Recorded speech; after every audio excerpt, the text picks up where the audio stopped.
Terima kasih misalnya masih bersama kami di Editorial Media Indonesia. Bang Eman, kalau tadi seperti yang saya utarakan, Bang, kalau ada yang berpendapat bahwa sebetulnya kan ini adalah haknya seorang Saipul Jamil yang sudah menjalani masa hukuman untuk kemudian mendapatkan lagi usaha atau penghidupannya. Karena memang dia sebelum dihukum, sebelum melakukan tindak pidana kan adalah seorang artis yang kemudian ya wajar dong kalau kemudian mendapat lagi perhatian, mendapatkan atensi. Bagaimana, Bang?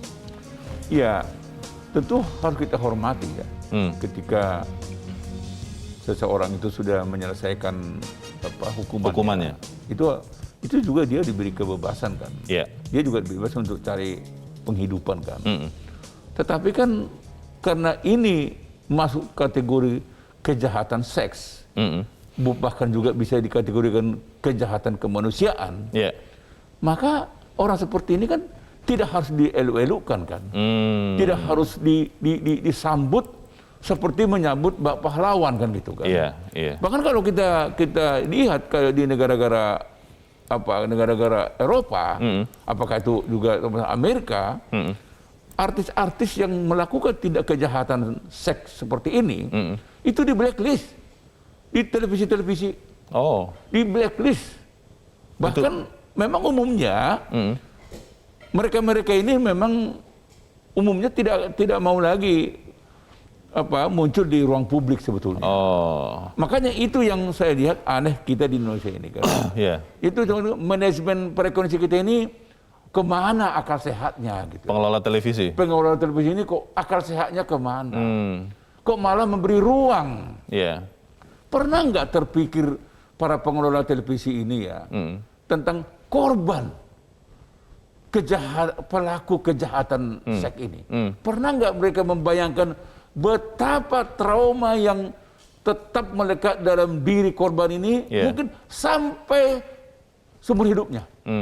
Dan ketika dia yang bersangkutan, korban ini melihat, keluarganya melihat, ketika masyarakat mengeluarkan penjahat seks dan pengelola televisi memberi ruang sehebat-hebatnya, nah kembalilah sakit hatinya, kembalilah traumanya, makin parah.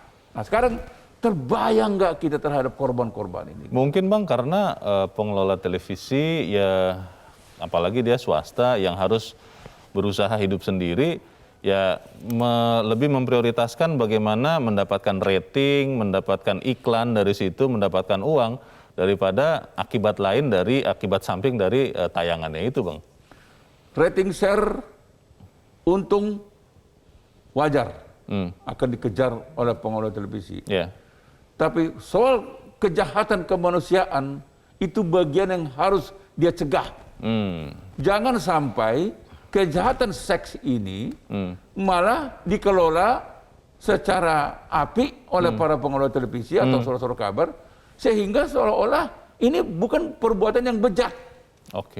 Begitu. Jadi dan ini akan menularkan kepada yang lain loh. Dan mungkin jangan-jangan ini korban ini suatu ketika dia dendam juga dia. Bisa ketika tidak terobati muncul ekstrim, dia dendam, dia juga akan bisa mohon maaf melakukan hal yang sama. Karena kita tidak mengedukasi. Nah, cara mengedukasi inilah salah satu fungsi utama televisi, fungsi utama surat kabar.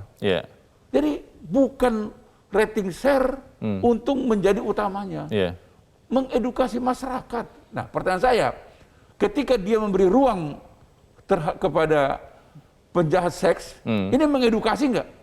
Ya bisa jadi malah semacam mendorong di situ untuk melakukan hal itu lagi ya. Jadi ketika kita mengeditorialkan ini, sama sekali tidak ada maksud untuk menyakiti perasaannya Saipul Jamil. Sama sekali tidak. Tetapi lebih kita memberi empati terhadap korban dia dan calon korban-korban yang lain supaya tidak terjadi. Bang, tapi ada yang mengatakan begini, kalau memang kemudian kita masyarakat benar-benar membenci kejahatan seksual, apalagi terhadap anak begitu, itu kan harusnya tercermin juga di dalam hukuman. ketika seorang Saipul Jamil kemudian bisa bebas, lalu juga langsung bisa bekerja lagi sebagai artis misalnya begitu, ya berarti kan memang sistem peradilan kita tidak benar-benar menyerap perasaan atau harapan dari masyarakat. Bagaimana Bang? Nah ini yang sebetulnya, mohon maaf ya, mungkin menjadi perhatian para penegak hukum, terutama hakim di masa-masa akan datang.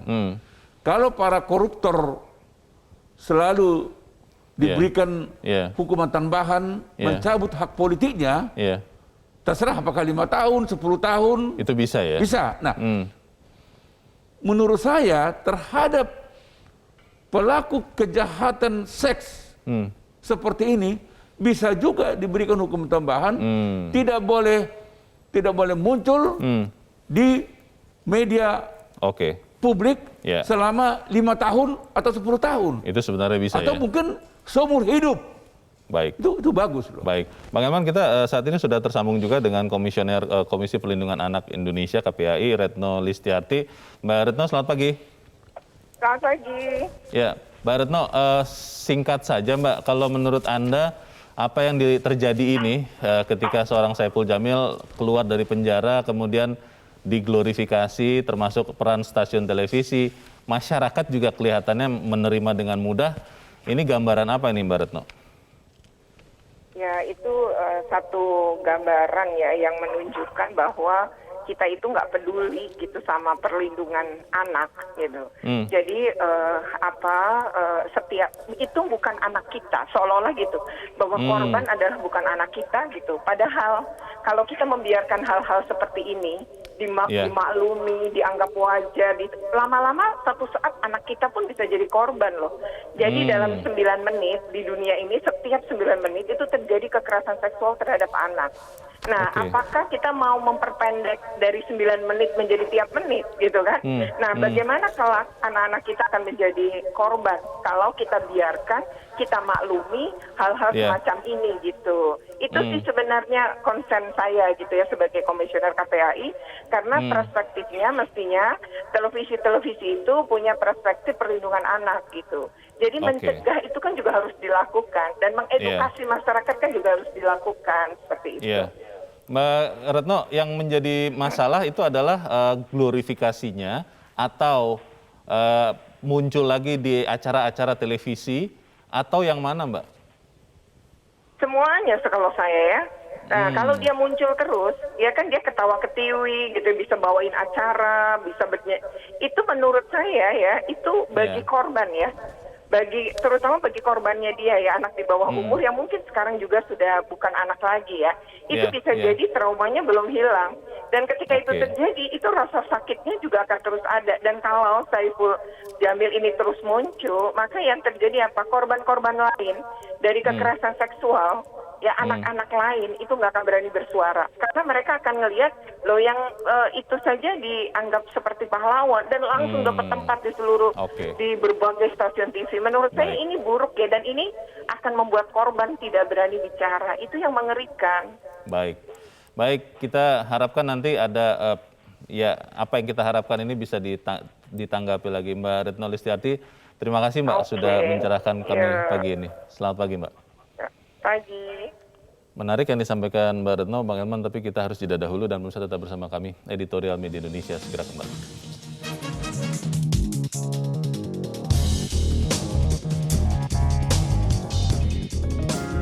Media Indonesia mengajak Anda untuk mengakses fitur premium e-paper. Dengan sajian konten berbasis intelektual dan meneguhkan kebangsaan, Media Indonesia tampil dengan lebih dinamis melalui e-paper Media Indonesia yang dapat Anda akses kapan saja, di mana saja. Caranya mudah, download aplikasi Media Indonesia di Android atau ketik link e-paper.mediaindonesia.com atau bisa scan QR Code pada layar kaca Anda. Klik tab e-paper di bagian samping layar tablet Anda, daftarkan data diri, serta pilih paket berlangganan e-paper Media Indonesia sesuai dengan kebutuhan Anda. Nikmati juga bonus spesial tambahan 4 halaman rubrik fokus setiap hari. Semua bisa Anda dapatkan hanya di e-paper Media Indonesia. Untuk informasi lebih lanjut, hubungi customer service di nomor 0811 1201 2018 atau kunjungi media sosial @mediaindonesia. Media Indonesia, referensi bangsa.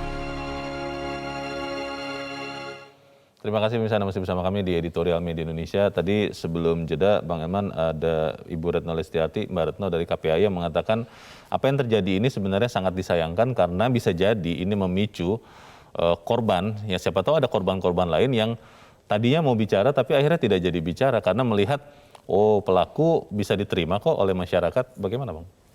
Nah itulah sebetulnya dampak negatif yang harus kita cegahkan. Ketika pelaku kejahatan seks seperti ini diterima dengan gegap gempita, itu akan bisa juga menimbulkan kepada masyarakat, ternyata homoseks itu diterima kok. Pelaku kejahatan seksnya juga diterima kok. Nggak ada istilahnya tanda kutip pengasingan dari masyarakat. Dia diterima dengan dengan apa adanya. Bahkan kalau kita lihat, coba bayangkan kan, kalau kita lihat gambar Saiful Jamil itu ketika dari bebas itu kan, bahkan disambut dengan mobil mewah kan gitu kan. Iya, dikalungi bunga, terus dia berdiri itu, wah itu kan seperti apa, mau kampanye apa itu? Kampanye politik. Itu mau jadi calon apa kan gitu kan. Ini yang membahayakan gitu kan. Nah, sementara korban yang sudah terlanjur, dia akan melihat ini, wah ternyata saya yang salah katanya. Bukan dia yang salah. Jadi akhirnya terbalik ya Bang? Jangan-jangan nanti suatu ketika pelaku kejahatan ini juga bilang, saya dizolimi katanya gitu. Itu bisa terjadi. Nah, disinilah sebetulnya arti pentingnya KPI sebetulnya kan. Komisi Penyiaran. Nah, KPI mestinya harus mengantisipasi ini. Jangan sampai terjadi dampak negatif, baru dia kaget. Wah, larang ini. Ini kan sebetulnya sesuatu yang bisa kita antisipasi kan. Betul. Oke, Bang, kita akan bertanya juga kepada para pemirsa kita. Kita sudah terhubung dengan pemirsa Metro TV. Yang pertama ada Pak Vence di Manado, Sulawesi Utara. Pak Vence, selamat pagi Pak. Selamat pagi Bung Leo, selamat pagi Pak Elman. Selamat pagi Pak Vence. Nah ini silakan Pak. Saya jadi bingung melihat ketika Saiful Jamil itu keluar dari penjara, dan saya sangat setuju tadi apa yang dikatakan oleh Ibu Retno tadi dari pakar psikologi. KPAI. Tapi begini, KPAI. Tapi begini Bung Leo, saya melihat bahwa sering saya katakan sama Pak Elman dan Pak Leo bahwa saya khawatir bangsa kita ini terjebak pada satu konsep bahwa suka membenarkan hal-hal yang biasa tetapi tidak membiasakan hal-hal yang benar kan. Nah, yang jadi persoalan ini, ya saya jadi heran kok Saiful Jamil ini sudah tahu-tahu figur yang mencederai bangsa kita dengan perilakunya yang menyimpang. Malah ketika dia bebas, ya kalah si Grace Poli sama Ayu ketika mereka membawa nama baik. Bayangkan dijemput dengan mobil mewah, dikalungi lagi bunga.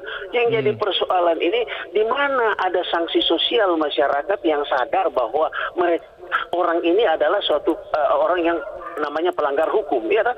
Mestinya kita rakyat Indonesia harus memberikan sanksi sosial. Artinya bahwa secara manusia kami menghormati Anda sebagai wujud manusiawi, tetapi perilaku Anda ini yang kita tidak bisa terima karena seperti Bu Retno tadi akan terjadi Saiful Jamil di belakangnya ini nanti ke depan. Itu saja barangkali Bung Leo, Pak Elman. Terima kasih, selamat pagi. Selamat pagi, terima kasih Pak Vence di Manado, Sulawesi Utara. Selamat pagi Pak. Di belakang Pak Vence ada Pak Purba di Medan, Sumatera Utara. Pak Purba, selamat pagi Pak. Ya, halo, selamat pagi. Selamat pagi Pak Purba. Bagaimana Pak pendapat Anda Pak? Kita melihat fenomena yang penuh tanda tanya nih. Kalau saya berpikirnya begitu. Bagaimana Pak Purba? Yang pertama, ya menurut saya, ya ini adalah satu kelainan jiwa yang menyebabkan korbannya juga bisa terganggu jiwanya. Sangat parah ya. Kalau di luar negeri, yang saya tahu, saya baca, ini hukumannya sangat berat. Ya, salah satu kejahatan yang sangat berat. Nah, kemudian di Indonesia, ini sangat saya bilang memalukan, sangat memalukan. Jika dunia melihat bangsa Indonesia seolah-olah membenarkan seperti ini. Aduh, sangat memalukan. Tapi ada 2 poin ya. Pertama adalah ini ada kaitannya dengan kepentingan komersial. Ya, jadi ada orang-orang yang memanfaatkan untuk komersial. Oke. Yang kedua, media ini punya peran dan tanggung jawab besar. Jadi jangan ikut-ikutan mencari kesempatan untuk menaikkan rating, ikut menyiarkan. Saya kira memang benar-benar harus dikasih perhatian khusus seperti itu. Baik. Saya kira demikian ya, karena memang sangat-sangat memalukan. Ya, terima kasih. Oke, terima kasih Pak Purba di Medan, Sumatera Utara. Selamat pagi. Di belakang Pak Purba ada Ibu Heni di Tangerang, Banten. Bu Heni, selamat pagi. Pagi, Assalamualaikum Bung Leo, Bang Elman. Waalaikumsalam Bu Heni. Bagaimana Bu pendapat Ibu fenomena ini? Oke, singkat, saya sebagai orang tua dan orang tua lainnya ya, masyarakat Indonesia, supaya si Saiful Jamil itu membuat kejahatan seks terhadap anak-anak di bawah umur, yang mana generasi penerus bangsa. Satu, kedua, semua orang tua pasti resah. Nanti timbul betul seperti yang tadi pembicara yang terdahulu, timbul Saiful Jamil lagi, terus mau kemana gitu loh. Sekarang begini saja, saya sebagai masyarakat dan warga negara juga orang tua, menggugah hati nurani para dewan yang terhormat untuk cepat mengesahkan rancangan undang-undang mengenai kejahatan seks, yang mana itu harus segera disahkan. Ya benar, seperti Bu Elman bilang, tidak usah berbulan-bulan toh, kecuali dia punya masalah pribadi yang menyangkut mereka, itu cepat. Coba deh. Satu, kedua, sedikit lagi Bung, kedua, Saiful Jamil itu harus di stasiun TV manapun, dunia entertainment harus sudah dimatikan karirnya saja. Tidak usah diulu-ulukan. Di mana hati nurani kita? Ya Bung, sekian, terima kasih. Assalamualaikum. Waalaikumsalam warahmatullahi wabarakatuh. Terima kasih Bu Heni di Tangerang, Banten. Bu Heni mewakili orang tua, Bang Elman, dimatikan saja karirnya. Nah ini menjadi pertanyaan Bang. Ketika tadi yang Abang katakan harusnya tidak usah diglorifikasi, tapi kan seorang Saiful Jamil sudah menjalani hukumannya Bang. Nah ini bagaimana? Apakah memang benar kalau kemudian katakanlah tadi hukuman tambahan ya, misalnya dihilangkan haknya untuk tampil di muka umum 5 tahun begitu. Apakah itu tidak membuat dia malah menjadi rusak Bang? Karena kan hukuman kita kan sebenarnya untuk memperbaiki orang. Iya, tetapi ketika kita mau memperbaiki Saiful Jamil, tapi juga tidak boleh juga membiarkan muncul korban-korban yang lain kan. Jadi di sinilah sebetulnya pentingnya campur tangan pemerintah kan. Jadi pemerintah itu juga harus mencari upaya kan gitu kan. Karena Saiful Jamil ini kan perlu hidup kan. Dia harus cari uang juga kan. Nah, sekarang apa-apa yang bisa dia lakukan kan gitu kan. Tetapi tidak lagi menjadi tontonan di televisi. Kenapa? Televisi itu kan sampai hari ini kan tontonan utama masyarakat Indonesia kan. Orang Indonesia disebut lebih suka nonton daripada baca. Nah, makanya pokoknya televisi itu tontonan. Nah, ketika pelaku kejahatan seks seperti ini dipertontonkan dengan leluasa di layar televisi, loh, masyarakat kan berpikir ya ternyata salah persepsi saya selama ini. Yang dilakukan itu ternyata bukan menyalahi. Bukan sesuatu yang memalukan. Bukan sesuatu yang memalukan. Bahkan tanda kutip puja-puji kan. Gitu. Nah, itu yang membuat misalnya seperti Ibu Heni tadi sebagai orang tua, dia marah. Karena bagaimanapun seorang ibu terbayang oleh seorang ibu, bagaimana dia mau menyelamatkan anaknya, jangan sampai kalau dulu kan istilahnya kan disodomi kan gitu kan. Dia khawatir itu, bagaimana supaya anak-anakku ini tidak terperangkap, jatuh kepada penjahat seks seperti ini kan gitu kan. Dan itu tidak mudah kan, gak mungkin 24 jam kita awasi anak-anak kita kan. Nah, disinilah pentingnya peran KPI kan gitu kan. Disinilah pentingnya pengelola televisi harus tetap berpikir kepentingan masyarakat di atas segala-galanya. Baik. Bang, bagaimana memastikan bahwa nilai-nilai kita itu tetap kita pegang teguh? Karena bicara koruptor misalnya Bang, beberapa kali kejadian mantan koruptor bisa jadi kepala daerah, bisa jadi pemimpin lagi karena konon katanya kita mudah lupa. Tapi kita harus jeda dahulu. Pemirsa tetap bersama kami, Editorial Media Indonesia segera kembali.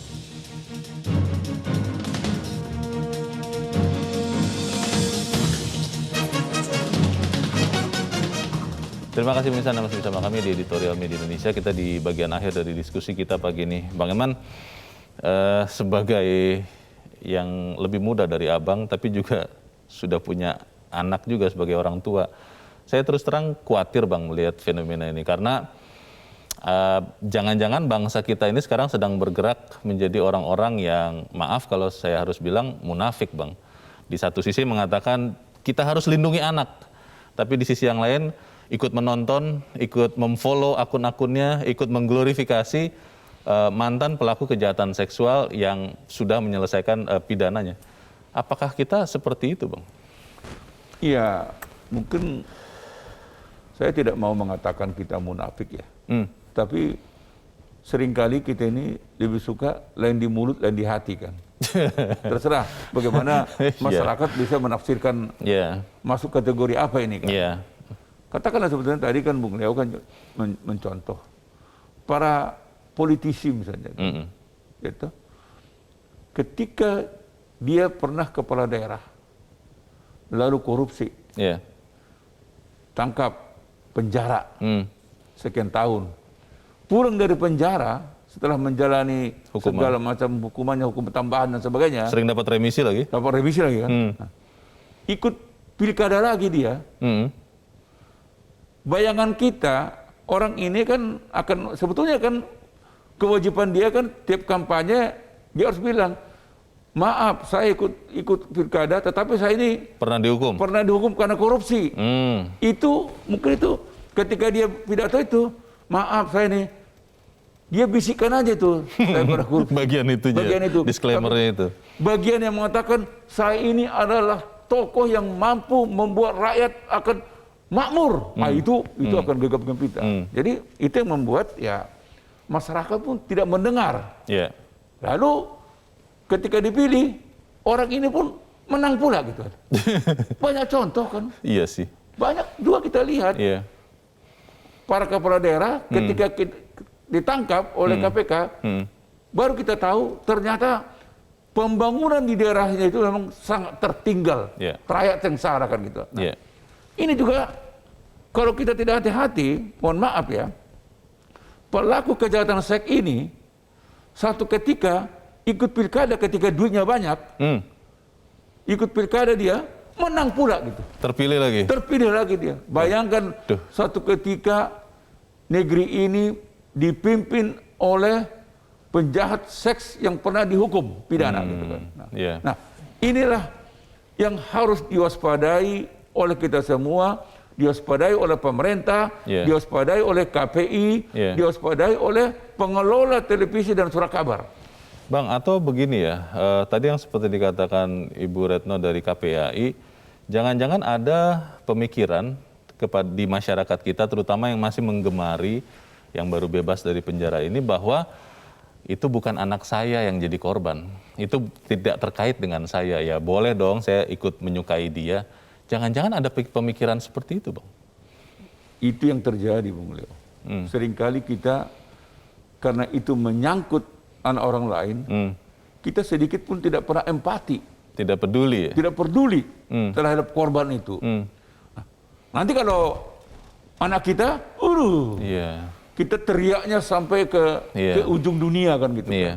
Nah, mestinya kan tadi kan saya paham apa yang dimaksudkan Ibu Retno tadi. Jangan sampai setelah terjadi pada kau, baru kau teriak. Tetapi mestinya kita ini juga harus menganggap korban itu walaupun orang lain itu juga anak kita.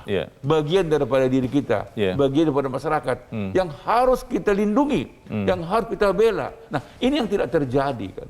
Nah, saya ingin bisa bayangkan ya, apakah orang-orang yang mengatur acara kebebasannya Saiful Jamil ini punya anak enggak dia? Nah, terbayang nggak suatu ketika anak dia akan menjadi salah satu korban dari penjahat seks? Atau mungkin terkalahkan dengan motif komersial, Bang, karena secara jujur kita harus akui ya yang menonton banyak, yang akhirnya iklan jadi banyak, uangnya jadi banyak, Bang. Nah, itu juga yang terjadi kan. Iya. Banyak orang juga sekarang ini kan dia bilang jangan korupsi, hati-hati terhadap penjahat seks, kan begitu kan? Dia penjahat seksnya, dia koruptornya gitu kan. Iya, jadi ironis ya. kenapa? Iya.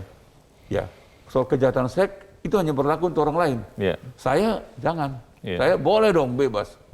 Jadi sekali lagi, apa yang terjadi kepada Saiful Jamil ini, saya mau mengatakan dunia, barangkali Saiful Jamil juga tidak menginginkan seperti itu. Oh. Ini kan mungkin, ini ulah daripada orang-orang yang mau memanfaatkan ketenaran untuk mengkomersilkan Saiful Jamil ini. Jadi ini sebetulnya kalau saya melihat apa yang terjadi itu, jangan-jangan juga Saiful Jamil ini juga, mohon maaf, tanda kutip, korban daripada orang-orang yang kemaru uang ini. Memanfaatkan panggung. Memanfaatkan panggung. Saya berpikir positif seperti itu.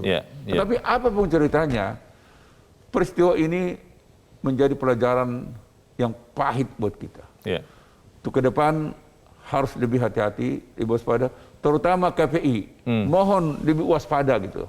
Jadi sekali memprototin layar-layar televisi yang beginian juga jangan sampai dilupakan. Tapi bagaimana KPI bisa kita harapkan? Di rumah tangganya juga sedang terjadi seperti ini kok. Jadi ketika orang bilang KPI, saya tertawa. Bagaimana dia berani, di rumah tangganya juga belum beres gitu kan. Ini sama dengan hati-hati. Baik. Kalau tanya di tempat kau, jangan dulu singgung itu. Oke, kita harapkan kita semua belajar dari peristiwa ini supaya kemudian kita bisa mengamankan anak-anak kita juga ya, Bang ya. Kita harapkan itu yang terjadi. Bang Elman Saragih, terima kasih sudah di tempat ini. Selamat pagi, Bang. Pemirsa, tidak ada alasan lagi untuk menunda-nunda menghadirkan payung hukum yang tegas untuk menindak segala bentuk kekerasan seksual. Kita mendorong parlemen dan pemerintah untuk segera menuntaskan pembahasan rancangan undang-undang tindak pidana kekerasan seksual dengan benar-benar mengutamakan keberpihakan bagi korban. Tentu saja tanpa mengabaikan hukuman yang menjerakan bagi para pelaku. Saya Leonard Samosir, terima kasih sudah menyaksikan. Tetap pakai masker Anda, cuci tangan, dan kalau tidak perlu tidak usah kemana-mana. Selamat pagi.